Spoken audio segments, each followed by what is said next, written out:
वैसे तो चमचे फैक्ट का नाम सुनते ही विधवा विलाप करने लगते हैं, लेकिन फिर भी कुछ है बता देता हूँ। चमचे कहते हैं कि नरेंद्र मोदी अपनी हर एक बात में नेहरू और इंदिरा गांधी को क्यों घसीटते हैं। थोड़ा फैक्ट के साथ बताता हूँ, टाइमलाइन के साथ। देखो 15 अगस्त 1947 में भारत आजाद हुआ और चाइना 1949 में। सिर्फ 2 साल का फर्क था, स्टार्टिंग लाइन सेम ही थी।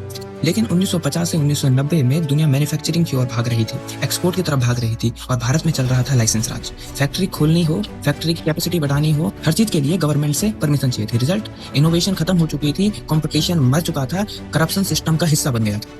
और इस दौरान जब हमारी ग्रोथ रेट 3 और 3.5 के हिसाब से चल रही थी तो इसे हिंदू ग्रोथ रेट के नाम से बुलाया गया। इस बारे में किसी और दिन चर्चा करेंगे। उसके बाद आया भारत में नेशनलाइजेशन। बैंक, कोल, स्टील, एयरलाइंस सब कुछ सरकार के हाथ में था। कंट्रोल मिला लेकिन एफिशिएंसी नहीं मिली। लॉस टैक्स पेयर बढ़ता रहा। चाइना ने स्टेट कंट्रोल रखा लेकिन फोकस दिया प्रोडक्शन, एक्सपोर्ट। इंडिया ने ओनरशिप बदली लेकिन परफॉर्मेंस वही समान। भारत को मैन्युफैक्चरिंग का नुकसान यहीं से शुरू हुआ। आज भारत की जीडीपी में सिर्फ 15% शेयर है मैन्युफैक्चरिंग का, जबकि चाइना का 30 और 30+ है। एजुकेशन में आईआईटी तो बने लेकिन स्कूल एजुकेशन और स्किल ट्रेनिंग इग्नोर हुई। डिग्री आई लेकिन एम्प्लॉयबिलिटी नहीं। 1991 के जो रिफॉर्म्स थे वो कोई विजन नहीं था, वो आईएमएफ क्राइसिस की मजबूरी की वजह से आए थे। गोल्ड गिरवी रखना पड़ा तब जाकर हमारी इकोनॉमी खुली। इसीलिए जब नेहरू, इंदिरा और राजीव का नाम लिया जाता है तो वो गाली देने के लिए, पॉलिसी अकाउंटेबिलिटी के लिए लिया। और मोदी से सवाल करना सही है, पर यह कहना कि सारी प्रॉब्लम 2014 के बाद शुरू हुई, ये फैक्चुअली गलत।